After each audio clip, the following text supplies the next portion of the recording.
बिहार में आज एक यूट्यूबर नाटकीय अंदाज में मनीष कश्यप थाने पहुंचा और उसने सरेंडर कर दिया। बिहार पुलिस को इसको काफ़ी दिनों से तलाश थी, लगातार दबिश दी जा रही थी, लेकिन आज जब इसके घर पर कुर्की के लिए पुलिस पहुंची तो अचानक ये सामने आया, नाटकीय अंदाज में थाने पहुंचा और ख़ुद सरेंडर कर दिया। उसके बाद तमिलनाडु पुलिस इसको तमिलनाडु ले जाने की बात कर रही है, थाने पहुंची है, फॉर्मेलिटी पूरी की जा रही हैं और इसको तमिलनाडु पुलिस लेकर के जाएगी तमिलनाडु। जिस तरह से इसने अफवाह फैलाई बिहारी कामगारों को लेकर, बिहार के जो भी कामगार हैं, मेहनत मजदूरी करने वाले हैं, उनको लेकर के जिस तरह की अफवाह इसके ज़रिए फैलाई गई कि तमिलनाडु में उनको मारा पीटा जा रहा है, उनको कत्ल किया जा रहा है, इस मामले को गंभीरता से बिहार सरकार ने लिया तमिलनाडु पुलिस की शिकायत पर, तमिलनाडु सरकार की शिकायत पर, और उसके बाद इसको वांटेड घोषित किया गया। लेकिन आज इन तमाम चीज़ों को लेकर जो चीज़ें सामने आई, एक बार फिर उसने हिंदुत्ववादी संगठन जो हैं उनका असली चेहरा सामने ला दिया है।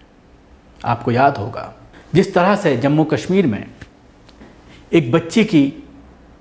बलात्कार के बाद, गैंगरेप के बाद जिसकी हत्या की गई थी, आसिफा, उसके समर्थन में भारतीय जनता पार्टी, आरएसएस और उसकी जो झेली तंजीमें हैं, जो झेली संस्थान हैं, बहुत सारे हैं, उनके ज़रिए जिस तरह से रैली निकाली गई, वकीलों का समर्थन साथ में रहा, बार काउंसिल जो वहाँ जम्मू कश्मीर की थी, और किसी को भी ये कहा गया कि कोई भी इसका केस नहीं लड़ेगा। वो तो एक खातून आई, महिला वकील सामने आई जिसने इस इंसाफ दिलाने की बात कही, और उसके बाद आपने देखा बिल्किस बानो का मामला, किस तरह से बिल्किस बानो के जो आरोपी हैं उनका जिस तरह से स्वागत किया गया भारतीय जनता पार्टी, आरएसएस के लोगों के ज़रिए मिठाई बांटी गई। और ये कोई एक दो मामले नहीं हैं, बल्कि दर्जनों ऐसे मामले हैं जिसमें ये बात सामने आती है कि बलात्कार के आरोपियों का स्वागत और बलात्कार के आरोपियों के समर्थन में ये भगवाधारी लगातार उतरते रहते हैं। इसके अलावा कई बार हत्या, लूटपाट के केसेस के जो आरोपी हैं उनके समर्थन में भी अभी हालिया दिनों में आपने देखा जुनैद और नासिर का जो मामला सामने आया, किस तरह से उनकी निर्मल हत्या की गई, उनके समर्थन में जिस तरह से रैलियां निकाली गईं, बड़े बड़े फंक्शंस का आयोजन किया गया, राजस्थान पुलिस को धमकियां दी गई। ये सारी चीज़ें आपने अभी एक महीना भी नहीं हुआ है उस बात को, 17 फरवरी का ये केस है, आज 18 मार्च है। सारी चीज़ें हुई और कहीं ना कहीं उसका दबाव राजस्थान पुलिस ने महसूस किया और आज तक 8 के 8 आरोपी सलाखों के बाहर हैं। ऐसा ही आज बिहार में उस थाने में देखने में आया जहां पर मनीष कश्यप को पुलिस लेकर के गई थी, बाहर हंगामा देखता हुए नजर आए। आप इन विजुअल्स में देख सकते हैं। देखिए किस तरह से नारेबाजी की जा रही है, किस तरह से लोग समर्थन में उतरे हैं मनीष कश्यप के, उसको निर्दोष बता रहे हैं, उसको छोड़ने की नारे लगाए जा रहे हैं। सैकड़ों की संख्या में ये भगवाधारी, ये आतंकी पहुंचे हैं एक आतंकी का सपोर्ट करने के लिए, एक आरोपी का सपोर्ट करने के लिए जो माहौल ख़राब करना चाहता था। दो राज्यों के बीच में दुश्मनी फैला करके दोनों ही राज्यों में अगर इस अफवाह पर समय रहते कार्रवाई नहीं की गई होती, उसको लेकर के एडवाइजरी जारी नहीं की गई होती और उसका खंडन नहीं किया गया होता तमिलनाडु सरकार के ज़रिए, तमिलनाडु पुलिस के ज़रिए, तो बिहार के में हालात ख़राब हो सकते थे,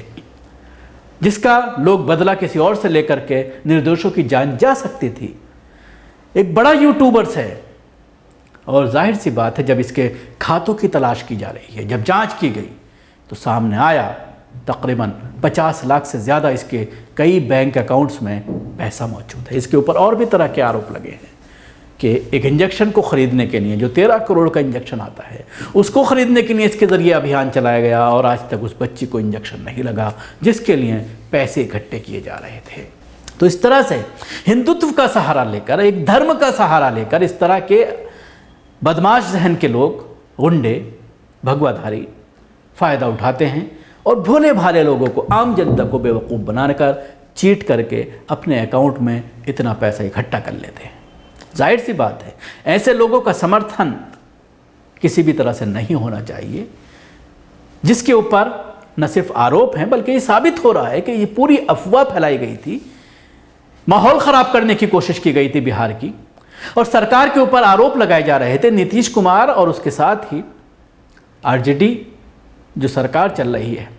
इनके ऊपर ये आरोप लगाए गए आ रहे थे कि बिहारी कामगारों का ख्याल नहीं रख रहे, बिहारी कामगारों को मारा काटा जा रहा है तमिलनाडु में और उस पर कोई एक्शन इनके ज़रिए नहीं लिया जा रहा। जब इसकी पूरी जांच की गई, बाकायदा एक टीम भेजी गई बिहार सरकार के जरिए तमिलनाडु में, और वहां जाकर के उन्होंने जांच की और एडवाइजरी भी जारी की गई बिहार सरकार के जरिए कि अगर किसी कामगार के साथ इस तरह की घटना हुई है तो वो हमारी इस इन्वेस्टिगेशन टीम से संपर्क करे, अपने बारे में पूरे तथ्य के साथ जानकारी उनको जुटाए, और उसके बाद बिहार सरकार, बिहार पुलिस के जरिए जो भी संभव मदद होगी वो की जाएगी। टीम तमिलनाडु गई, वहां पर जांच की गई, जहां जहां के वीडियो शेयर किए जा रहे थे, हालांकि उन वीडियो में कोई लोकेशन नहीं थी, लेकिन उसके बावजूद वहां गए, जांच की, पड़ताल की, और उसके बाद खाली हाथ लौटे।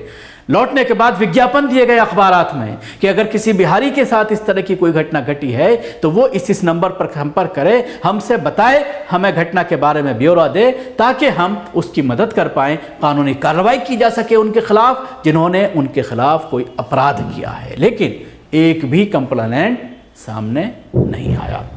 और इस तरह का सर्कुलेशन वीडियो का लाखों लाख हो रहा था। हमारे पास भी काफ़ी तादाद में लोगों ने ये वीडियो भेजी थी और बाकायदा मैसेज किया जा रहा था कि इस पर कोई एंकर कीजिए, इसको अपने दर्शकों तक दिखाइए। तो हमने उनको यही जवाब दिया कि ये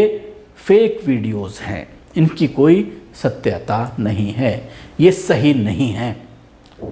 और उसके बाद साबित यही हुआ, कुछ दिनों बाद, 2-3 दिन के बाद ही बिहार सरकार के जरिए खंडन, तमिलनाडु सरकार ने एफआईआर दर्ज की, उसके बाद बिहार सरकार ने एफआईआर दर्ज की, और आज कई बार ये भागता रहा, पता चला कभी मुंबई पहुंच रहा है, कभी मध्य प्रदेश पहुंच रहा है, कभी यूपी पहुंच रहा है। इस तरह की लोकेशन इसकी लगातार आती रही। पुलिस गिरफ्तार करने में नाकाम रही, जिससे आप अंदाज़ा लगा सकते हैं कि बिहार पुलिस कितनी चाक चौबंद है, क्यों गिरफ्तार नहीं कर पाई। आज जब उसके घर पर कुर्की के लिए पहुंची है टीम, तो अचानक वो हाजिर हो जाता है, जिससे जाहिर होता है कि वो बिहार में ही था। लेकिन उसको सर्विलांस में रखने के बाद, उसकी लोकेशन मालूम करने के बावजूद पुलिस उस तक क्यों नहीं पहुंच पाई, ये भी एक बड़ा सवाल है। और आज जो उसके समर्थन में ये भीड़ जमा हो रही है, वो भी कहीं ना कहीं इस तरह के क्राइम को बढ़ावा दे रही है। शुक्रिया आपको हमारी कोशिश कैसी लगी ज़रूर बताएं। हमारे यूट्यूब चैनल को सब्सक्राइब करना ना भूलें। इसके साथ ही बेल आइकन जरूर दबाएं। अगर आप वीडियो फेसबुक पर देख रहे हैं तो पेज को लाइक करें, उसके साथ ही फॉलो भी करें।